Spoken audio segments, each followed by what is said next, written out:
Hi everybody, in this video I'm going to guide you on how can you modify booking.com reservation.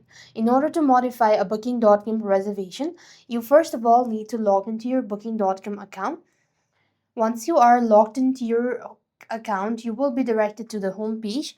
Next, you just want to make sure to go ahead and tap the specific reservation that you wish to change. So you just want to make sure to go to booking over here at the bottom right corner of the screen. You could also access this through the website as well. And this is basically where you will be able to find your bookings and reservations that you've made. Now, all you need is just select the specific booking that you like to change or modify. You just want to tap modify and you want to go ahead and change the date or change the reservation to update check-in and out time, room type or travel details as well. And if changing dates, check availability and confirm the new booking, noting that cost may adjust as well. And that is how you're supposed to modify booking.com reservation.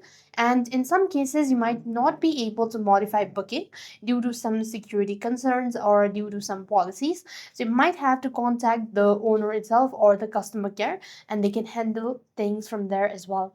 So thanks for watching. See you in the next video.